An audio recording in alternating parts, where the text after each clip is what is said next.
The Maple Leafs start November on a winning note. Can they keep it going tonight against the Pens? You're listening to the Locked On at Leafs podcast, part of the Locked On Podcast Network. It's your team every day.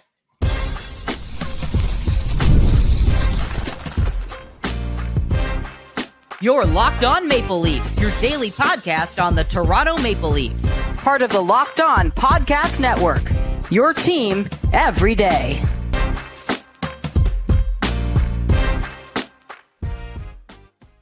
Hello and welcome into the Locked On Leafs podcast, a daily Maple Leaf-centric podcast hosted by myself, Mike DiStefano, and my co-host, Dave Morassutti. Today's episode is brought to you by Gametime.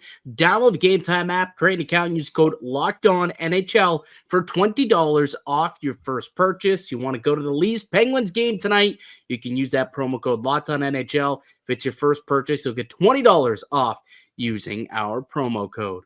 What's happening, Dave? How you feeling on a Monday? Feeling okay. It's we felt better. We're still reeling from the so I'm curious, right? As a diehard Leafs fan, a diehard Jays fan, I know where I stand here. Like that loss Saturday night hurt way more than any other Maple Leafs loss that I think we've seen. And I mean, it's probably easy to say that because it was Game 7, extra innings in a World Series, whereas the Maple Leafs, I mean, they haven't even sniffed a Cup final since they won it back in 1967. But man, that was such a gutting loss, dude. To be that close, like to be within 3 outs, actually 2 outs. 2 outs of a title in the first, like it's taken this team 32 years to get back to the World Series. Now, obviously, the Leafs have not been to a Stanley Cup since 1967. Yeah. Right. So I'm sure if they ever get to that point, we'll have those feelings. But to be that close and then for it to all kind of fall apart like it did, yeah, that was tough. Yeah, I saw a couple people reach out to me saying, like 2 outs away. Is that the new? It was 4-1. 2 outs away. Like, is that what people are going to be saying to one another over the next, few years? Like that all the way, years. Like it was 4-1. We still use that as like a Maple Leafs kind of shiver thing right now, right? Like that's a phrase that puts a shiver down the spine of Maple Leafs fans anytime you hear it. And someone said only 2 outs, right? 2 outs away. Is that the new? It was 4-1, and it very well might be for Jays fans. I think so. Like I know people who, like it's hard not to consider the feeling you had after the Bo Bichette home run. Then you get that 4-2. Okay, Savage gives up the home run. But it's like you're just like right there. And I remember the 4-1. I remember the Leafs being up 4-1 and how that felt. That and they even last year against Florida when they go up in the first 2 games, right? And they have a chance to go up 3-0, right? They were up 3-1 in that game too, in the third period. Right. So like it's just like you do become numb sometimes to these moments. So like certain emotions come out, but like, yeah, just like it's almost the disbelief, right? I could not like, and the one thing too, I could not like, as soon as the out happened and they started doing some of the injury, I could not watch anymore. I was not good. I have not watched a single clip of them with the trophy on the none. I don't want to see any of it. I watched it, but I watched it in silence with my hands on my head like this the whole time. That's what I like. That's what I do. I sit there in silence and I torture myself by watching all the post game, watching Chris Bassett and Bo Bichette and the whole group, Ernie Clement talk and cry and Ernie, dude, like Ernie and Bassett, those two. I mean, hey, it was a hell of a run though. It was a hell of a run that the Blue Jays gave this city and gave this fan base. And I mean, it took a little bit of shine off the crappy October that the Maple Leafs had. So the Leafs have the Jays to thank for not being completely crucified by the city over the course of the last couple of weeks. But they seem to get their act together when the calendar flips. They always tend to do that. November's is when they start to shine. And they had a nice victory the other night against the Philadelphia Flyers. Why don't we'll take a quick break here. Let's get back into the game on Saturday night. The Toronto team that won, not the Toronto team that unfortunately lost. So we'll break down the 5-2 win over the Philadelphia Flyers next and tee up tonight's game, Leafs Penguins on Prime Hockey. We'll get to that all next here in the Locked On Leafs podcast, part of the Locked On Podcast Network. It's your team every day. The NHL is back. There's no better place to get in on the action than FanDuel, the official sports betting partner of the NHL. Even if you missed the start of the game or you want to ride the hot hand, FanDuel has live bets on everything from who's going to score the next goal to third period comebacks. Plus, you can even combine your live bets into a same game parlay for a shot at a bigger payout. It keeps every game exciting, especially when your team's making that late push. Right now, FanDuel is giving new customers $300 in bonus bets when your first $5 bet wins. So head to FanDuel.com to sign up and play your game with FanDuel, the official sports betting partner of the Locked On Network. Today's edition of the Locked On Leafs podcast is brought to you by Monarch. Let's be honest, most of us can't even name all our financial accounts, let alone what they're worth between 401ks, savings and investments. It's easy to lose track, and that can mean leaving money on the table. That's why I started using Monarch, an all-in-one personal finance tool that brings your entire financial life together in one clean, easy-to-use interface on your laptop or your phone. It helps me keep organized with all the different accounts that I have. I can get a better track of what I'm spending and a better handle of my investment without having to touch a spreadsheet. And if you review finances with your partner, it's easy to see shared goals and make financial decisions together better. Monarch's visual dashboard and smart tools make it so much easier to understand where your money is going and how to make it work harder for you. Don't let financial opportunities slip through the cracks. Use code LOCKEDONNHL at monarch.com for 50% off your first year. That's monarch.com, code LOCKEDONNHL for half off your first year. Welcome back into the Locked On Leafs podcast. Mike DiStefano, Dave Morassutti with you as we are each and every weekday, Monday through Friday, with brand new episodes of the Locked On Leafs podcast. Free and available wherever you get a podcast, Apple, Spotify, YouTube, wherever you consume your podcasts. You can find the show each and every day of the week.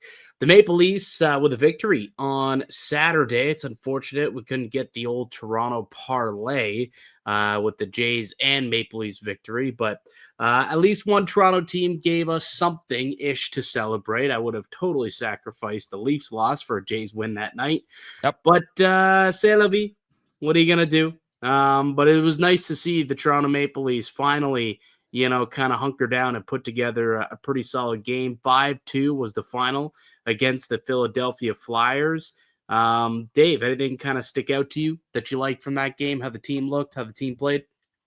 I thought they played well within, their structure. That looked far more like the Craig Berube Leafs. Like they weren't sacrificing defense to get offense. They were doing the right things, getting into the shooting lanes, blocking shots, doing their best to avoid those, breakdowns in the neutral zone that allow for, rush chances like that. They were a lot more disciplined defensively, and then eventually turned into offense, right? They got guys, pushing to score more. I mean, how can we also leave out the fact that Easton Cowan, first career NHL goal. Yeah, it was a beautiful play. I mean, Tavares with the nice feed to Cowan, and I think John Tavares was more excited for Easton Cowan's goal than Easton Cowan himself. Like I don't know if you saw the little extra celebration there from Tavares, but I just like the fact that more guys are starting to pick up the the offense here, and especially with how things have been going in October. Yeah, it was really nice to see Easton Cowan finally kind of pull through. Like he's played, I think that was his 8th game of the season, I want to say, and hadn't scored yet. And there's been a lot of chatter. I mean, we could have had this discussion last week. Maybe it's time to send him down if things aren't going well. Maybe he's just not quite ready to be a full-time NHLer. But with the injury to Nylander, they still need a body in the top 6, and Easton Cowan got the opportunity, and he's playing alongside John Tavares, who's been playing some really good hockey of late. So kind of linking him up with the vet who's got a bit of a hot stick really worked out well for this Maple Leafs team. And it was a great little pass. And then and Cowan kind of picks his spot, rips it, and the celebration was on. And that was a big goal. It was a big goal to kind of extend their lead and put it on ice basically at that point. What to make it? Was that the 4-1 goal? I want to say made it 4-1. So it's huge, and it probably keeps him in the NHL a little bit longer because it was getting to that point where it's like, maybe, he'd be better off going down and ripping it up, gaining some confidence in the American League.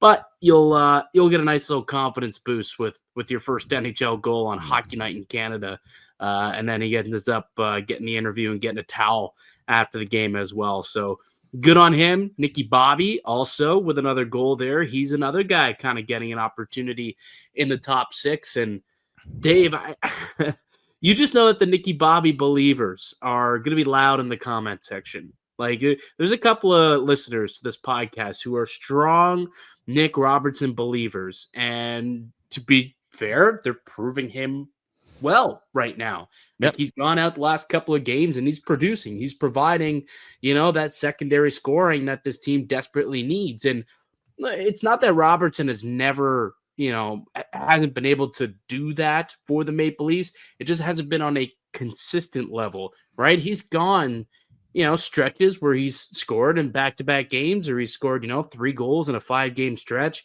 But has he been able to score, 8 goals in 11 games, 8 goals in 12 games? Can he get it back on the rails after a couple days off? It tends to go quiet too often, and that's more so the issue with Nick Robertson. And when he's not scoring, he's not doing a whole lot else.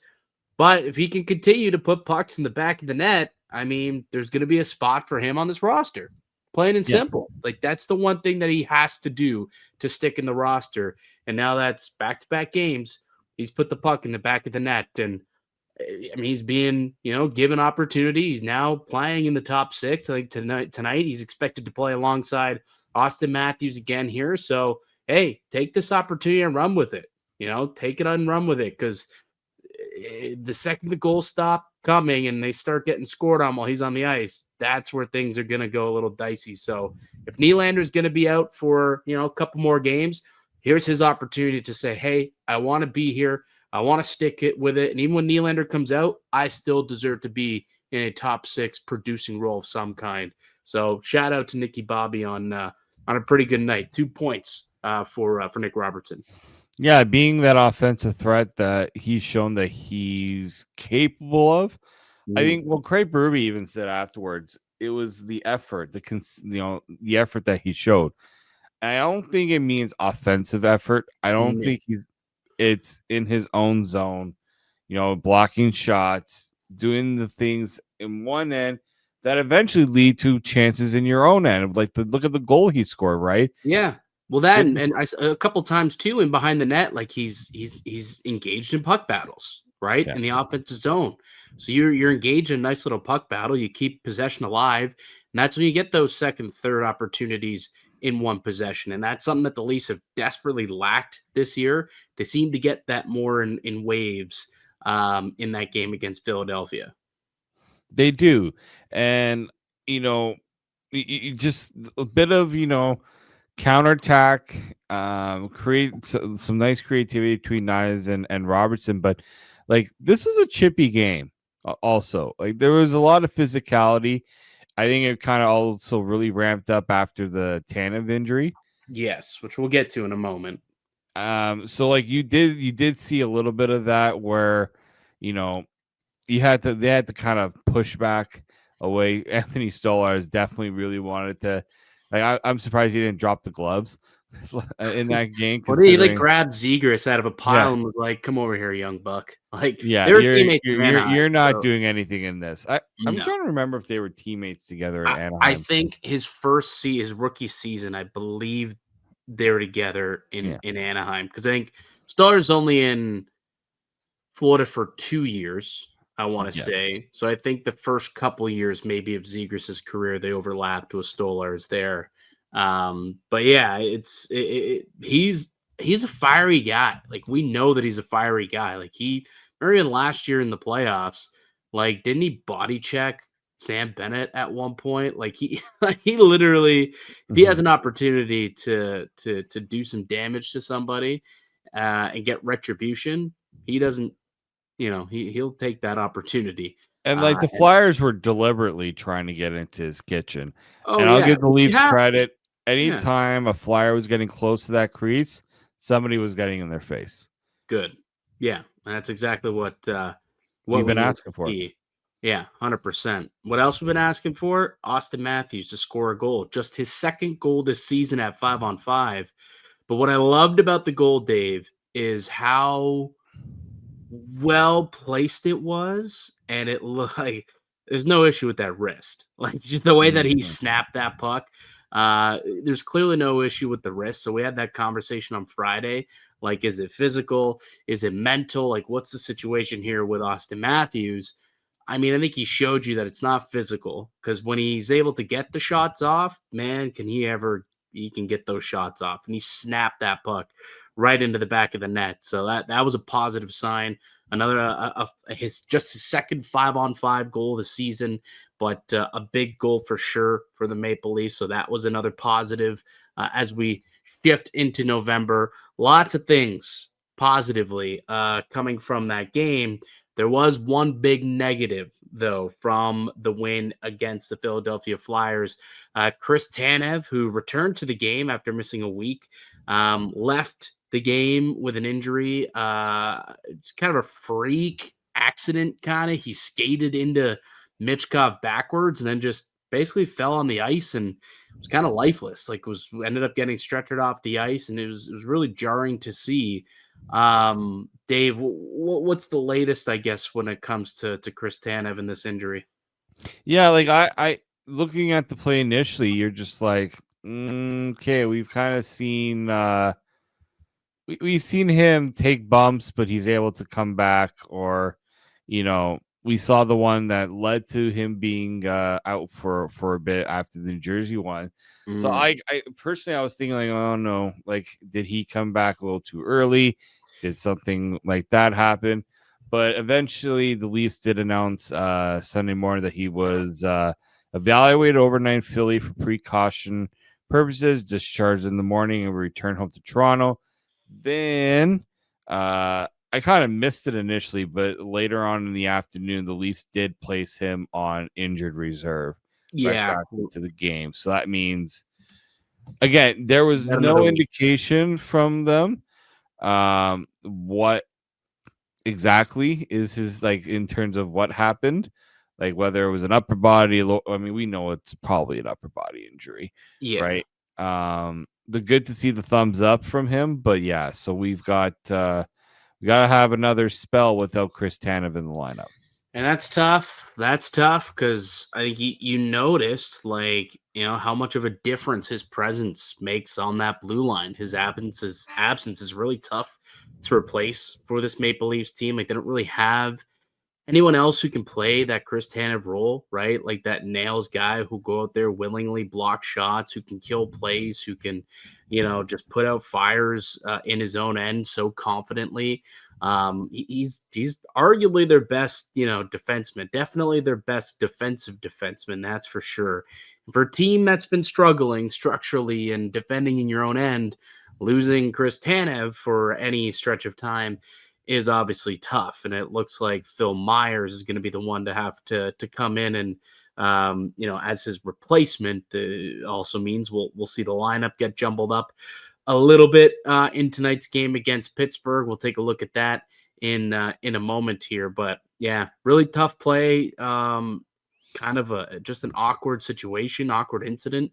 nothing that looked nefarious, but it was a very serious injury. Stretchered off and was stayed in Philly overnight, and he's back in Toronto now. Hopefully everything's okay and he can get back out onto the ice sooner rather than later. But yeah, he's been placed on IR retroactively and will be out for at least a week. So we won't see him tonight or in any other games this week. We'll see if there's an update later on as the days progress here. All right, let's take one more break, Dave. When we come back, let's tee up tonight's matchup. Leafs Penguins. That's next here in the Locked On Leafs podcast, part of the Locked On Podcast Network. It's your team every day. Today's episode is brought to you by Gametime. Hockey season is officially here, and nothing beats being in the arena for those opening games. But let's be real, getting tickets can be a total headache between sitting in queues, surprise fees, and prices that jump up right before checkout. It's easy to get frustrated when all you want to do is cheer on your team. That's where Gametime comes in, the app that gives fans the advantage. It's your ultimate life hack for scoring amazing NHL tickets fast, easy, and stress-free. I've recently used Gametime to grab some seats, and I couldn't have been happier. It was so simple. I had great seats in minutes. I love that you can also know exactly what you're paying, no hidden fees at checkout.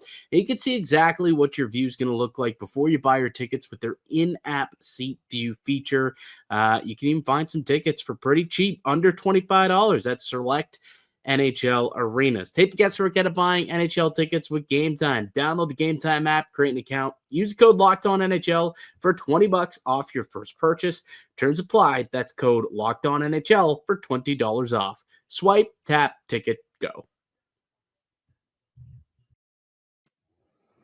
Today's episode is also brought to you a new sponsor here at the Locked On Leafs podcast, and that's DUER. And I'm excited. I've been wanting to try these new jeans for a while, and they are in the mail. I'm waiting for them to come, and I can't wait to wear them. They're going to be a life changer. I've heard a lot of great things about their performance denim slim straight, and I can't get over how comfortable I've heard about these jeans. And DUER jeans have 5 times the stretch as traditional denim. They're antibacterial, meaning your jeans stay fresh longer so you can wear more and wash them less. And they're made with Cool Max that regulates your body temperature and wicks moisture, keeps you cool and comfortable as temperature change. DUER jeans feel stretchy without looking stretchy. The last thing you want is you don't want to see those stretch marks on your jeans, and that's what makes DUER so special. And DUER combines classic jean wear style with the kind of comfort and performance you get from athletic wear. Best of both worlds, and it's designed to look great and stay comfortable all day, no matter what you're doing. DUER are pioneers of blending technical innovation with everyday clothing. They invented the original denim performance. Simply put, denim makes the world's most comfortable pants without having to sacrifice style. Trust me, once you try these, they'll be your go-to. And you can check out DUER in store here in Toronto. It's at 44 Ossington Avenue. So pick up a pair for yourself or as an amazing holiday gift. Mention our promo code LOCKEDON in store to get 15% off your first order, or check them out online at DUER.ca/LockedOnToronto for 15% off. That's DUER.ca/LockedOnToronto.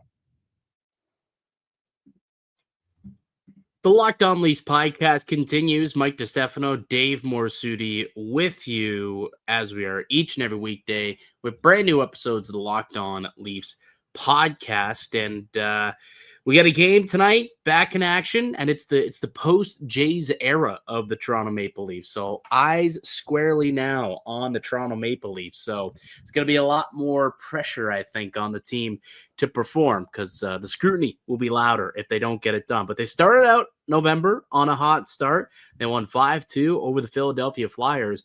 If you look at over the last 5 seasons, Dave, October, they are 19-15-5. November, 38-9-6. And starting off November on a good note on Saturday is a step in the right direction once again. Can they continue that tonight against a somehow good Penguins team? ? Yeah, so this is not going to be an easy matchup. We've been waiting for the Pittsburgh Penguins to come down to earth. They had I think they were their first game of the season was against New York, and they won. Shut them out. They shut them out. Artur Silovs was the guy in net for that one. I'm like, okay, yeah, this is definitely sustainable. And they I had like Sheila. He's a good goalie, but anyways, he had a good run in Vancouver when like they had no goalies. All their goalies were hurt, and then I think he won the Calder. I think he did last year. He was unbelievable. Won them the Calder. Yeah, the and he got traded in the offseason for like a 4th round pick. So they just like gifted them a up and coming young goaltender, which is what Pittsburgh desperately needed. But it's also lit a fire under Tristan Jarry's butt a little bit because he's even playing well. Like, you're hearing Tristan Jarry for Canada Olympic team, and I'm like, okay, like what world are we living in where Tristan Jarry? Tristan Jarry right now or Samuel Montembeault? Yeah, no, you're definitely right. Like if anybody who hasn't paid attention to Tristan Jarry's season, 6 games, 5-1 record, 2.35 goals against average, 923 save percentage. Yeah, I mean, I think it's warranted. It's not like there's he's the most Logan Thompson goalie I've ever seen.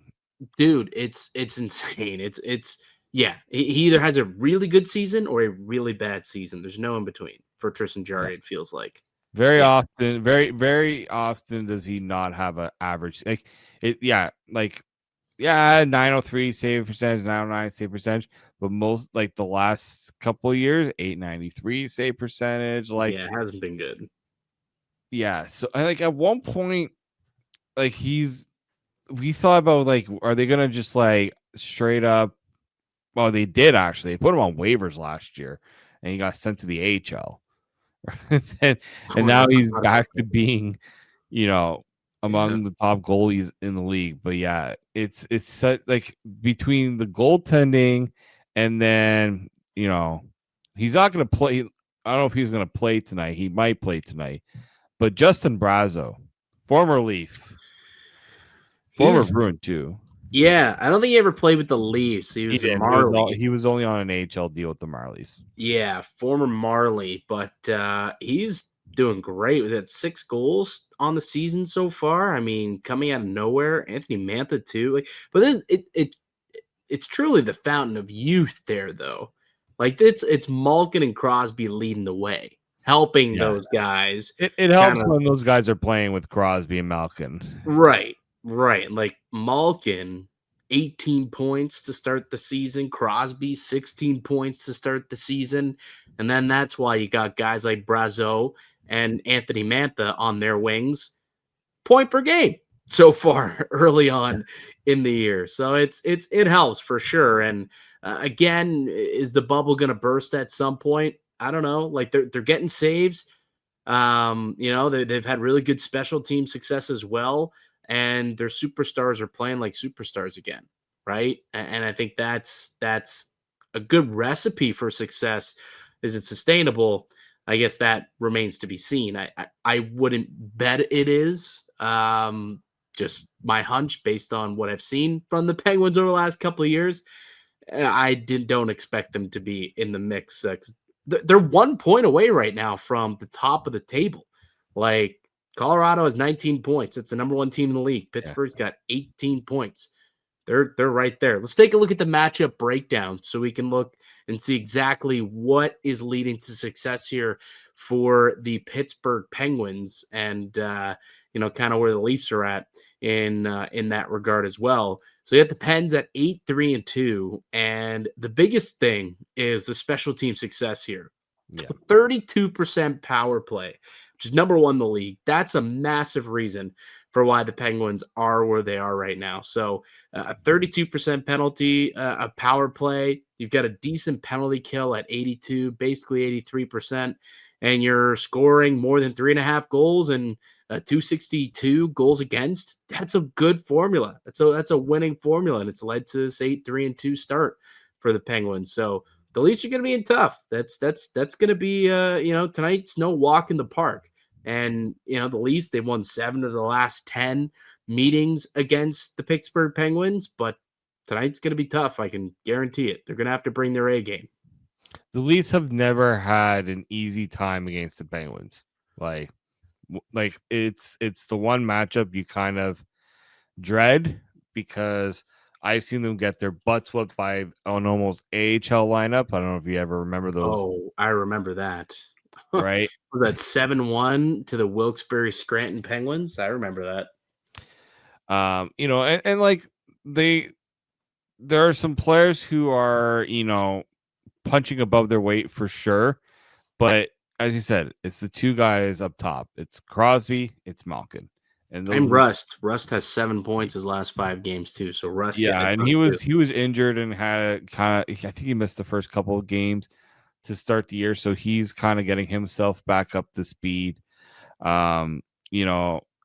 It is definitely not going to be a fun matchup for the Leafs, and especially if you're the Penguins, this is also Kyle Dubas back in Toronto once again. They want to make sure that their GM gets has a good night for him. Yeah, because I want to say last time they were in Toronto last year, Toronto won 4-2. And then 3-2 in overtime, and then the year before they won 7-0 against the Penguins in Toronto. So all 3 trips since Kyle Dubas joined the Pittsburgh Penguins have resulted in Toronto Maple Leafs victories in Toronto. So he's going to want to get one in Toronto at some point. And the way that these teams have played to this point in the season, it seems like the most likely scenario for that to happen. But we'll see, man. The Leafs, they showed that they played a lot better at the very least on Saturday. So if they can continue, they have to play that way and play that game in order to stand a chance here. Let's take a look at the Leafs projected lines for tonight's game. Unknown yet if William Nylander is going to play. He obviously missed Saturday's game and is nursing that injury. So we don't know if he's going to play yet. But if he is missing, it's going to look pretty much the exact same way it did in Philly. You got Nyes, Matthews, and Nick Robertson, McMahon, Tavares, and Easton Cowan, Joshua, Waugh, and Michelli, Sammy Blais, Domi, and Kyle Yarncroc, and then Riley and Carlo on the blue line with Benoit and McCabe, and then OEL and Phil Myers as the third pair. And I would expect for Anthony Stolarz to get the start here. So there's Toronto's lineup. Dave, let's take a look now at Pittsburgh's projected lineup. Go ahead, Dave. Yep, you got if he is good to go, Justin Brazeau with Sidney Crosby and Brian Rust. You got Anthony Amanda with Geno Malkin and Phil Tomasino. What a interesting second line that is. You got Tommy Novak, Kindle, and Koivunen. And you got former Leaf Connor DUER with Lizotte and another former Leaf, Noel Acciari. Yeah. Kyle Dubas bringing his boys over to Pittsburgh. The blue line is interesting. That blue line looks gettable. That's all I'm gonna say. It always does. Like Phil Witherspoon and like you got Erik Karlsson. We know Erik Karlsson when he's good. Well, it's 2025 Erik Karlsson. Again, gettable. 2025 Chris Letang. Doesn't quite have the wheels he used to. I don't know who this Brunicky and Ryan Shea character is. Yeah, no idea. No idea. Like those are like it almost feels like created players. Like I'm just saying. I hope that these guys are not, boxing out the Maple Leafs. I hope they're not going coast to coast and making big plays because. This is the type of blue line, like that pairing is the type of pairing that the Leafs should dump the puck in, cycle it, try and get the puck, to the net and bang away, right? That's what that tells me. If I don't know who you are, that's what I try and do. Lean on you, make things very, very difficult. Players to watch tonight. Who are we watching for the Pittsburgh Penguins? Oh, I mean, it's got to be Geno Malkin, who loves playing against Toronto. Dude, those stats are stupid. 24 goals, 71 points in 49 games against the Toronto Maple Leafs. Malkin loves playing Toronto is right. So they're going to have their hands full with Geno tonight. That's for sure. Yeah, I mean, he is just on and he's playing at, like, everyone was wondering, does Evgeni Malkin still have it anymore? Which, I'm sorry, this guy continually gets disrespected, especially when he wasn't named in the top 100 when the NHL did their top 100 list a few years ago. I mean, I get it. He's had the only thing that I've ever really said about Malkin is durability at times has been a problem. And like he did slow down a bit last year, but I mean, new coach seems to be working out for him, not playing as much as he used to. He's only averaging 1709, which I believe is a career. Maybe that's helping him. Maybe that's helping him, keeping him fresh, more efficient, So there's that, and playing with some new players too that may have just reinvigorated him a little bit. But don't sleep on Geno. No. You can't, even if he, and some people are like, is he gonna be on the move? Well, right now playing for the juggernaut Penguins, he might not be going anywhere. Yeah, probably not. All right, the Maple Leafs. Who do we got as our lockdown player to watch for the Buds?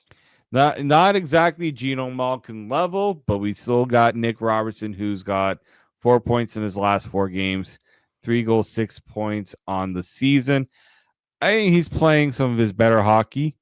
And look, we've seen him go on tears where he gets scratched, he scores. Or, when he was on that third line with Domi and McMahon last year, and he was putting up some decent production. But he is finally getting a little bit of sustained time in the top 6 thanks to the Nylander injury. And that's, I think he's finally understanding the opportunity and what he has to do with it. Again, maybe there's a bit of a consistent role for him that he's playing each and every game, and he's taking advantage of it. But it's hard not to be impressed with what you've seen from Nick Robertson. Now, has he been elite? No, but he's been a good surprise the last few games. Yeah, totally. And he's got to continue to do that to stay in the lineup. Speaking of continuing to do things, what are the keys to the game for tonight, Dave, for the Toronto Maple Leafs to come out victorious? Yeah, the big one here, as they did in Philly, stay within your structure. Pittsburgh is going to, any chance you give them where you do a bad turnover or you're, cheating for offense, they're going to take advantage. Malkin and Crosby, they feed on mistakes from teams, especially Sidney Crosby. Oh, yeah. If you are not disciplined with him on the ice, you're gonna have you're not gonna have a good night. Pucks on net. Auston Matthews, we just saw it. Shoot the puck. Good things happen. I know the Penguins goaltending has been good this year, but it's still not a proven duo over a long run. So, can't let them build confidence as the game goes along. So I would say that's another one there. And they did get a little, it was a very chippy game in Philly, and they led to a few penalties and power play goals against. This is a good Penguins power play. They love their power play opportunities. Don't feed the beast. Yep. Operating at a 33% power play this season. So don't give them those opportunities because they usually make you pay. So obviously staying out of the box, big key for the Maple Leafs tonight. We'll see if they can get it done. They're 1-0 in November. Can they make it 2-0 with a dub later this evening? Again, it's going to be an Amazon Prime game. So if you're looking for it on Sportsnet or TSN, wherever they usually have the games, you're not going to find it. You got to find it on Amazon Prime. And the Leafs have a pretty good record on Amazon Prime, if I'm not mistaken. I know like the first 3 or 4 games last year when they were on Prime, pretty sure they were like 3-0 or 4-0 in those games. But we'll see. We'll see what they got in store for us tonight. All right, that'll do it for us today on the podcast. I'd like to thank you all for listening and supporting the show. You can subscribe to the Locked On Leafs podcast on all platforms and receive daily Leafs content. Follow myself on Twitter at Mickey_Canuck. Follow Dave at D_Morassutti, and follow the show as well at Locked On Leafs. We'll be back with another episode for you guys tomorrow to break down Leafs and Penguins. Did you find the stat? I saw you Googling away. I was trying to find it, and I'm just getting ads. It's really annoying. So I could not find the stat. There's no. That has to be a little deeper search. They usually do well on Amazon Prime. That's the stat we're gonna roll with. Yeah. All right. We'll catch you guys tomorrow. But until then, keep it locked right here on Locked On Leafs.